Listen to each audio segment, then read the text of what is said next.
Welcome to One Chapter, One Thought. I'm Pastor Chris from Lincroft Bible Church in New Jersey, and every weekday I read one chapter of the New Testament and offer one brief devotional thought.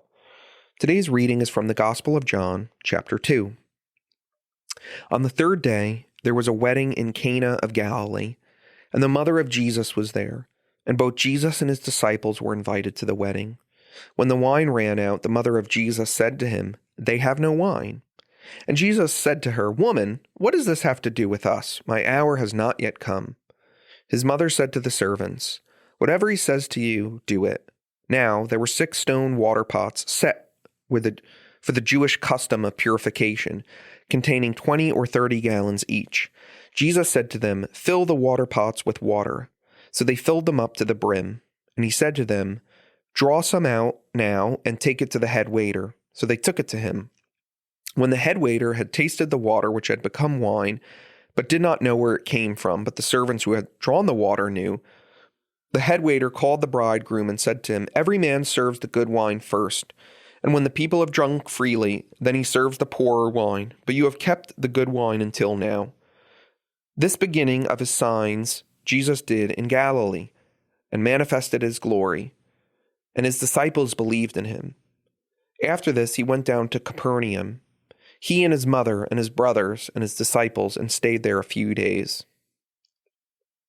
The Passover of the Jews was near. Jesus went up to Jerusalem, and he found in the temple those who were selling oxen and sheep and doves, and the money changers seated at the table.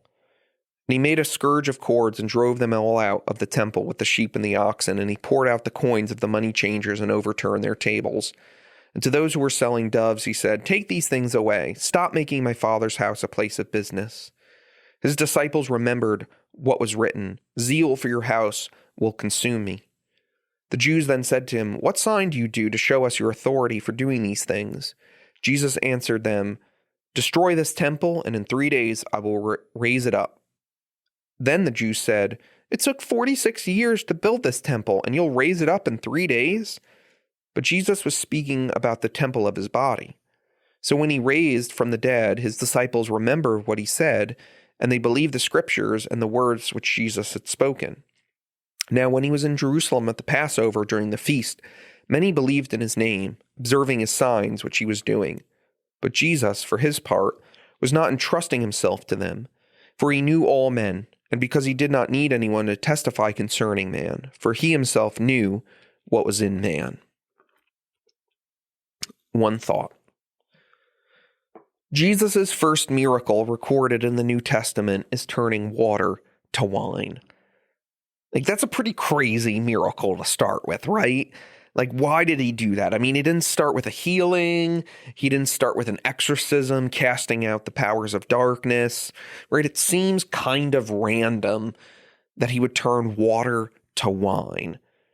And in order to understand this, that's why you got to know your Old Testament to know what's going on here, because the whole New Testament is really built on the foundation of the Old Testament. And so when you read the Old Testament, what you see is that abundant wine was a sign of the Messianic era in the Old Testament. In other words, right, the New Testament, especially the prophets, were looking forward to a day when the Messiah would come, when the Christ would come, and that era was marked by abundance of food and abundance of wine. We see this in Isaiah 25, 6 through 8, and also in Amos chapter 9, verse 13, where it says the mountains will drip with sweet wine.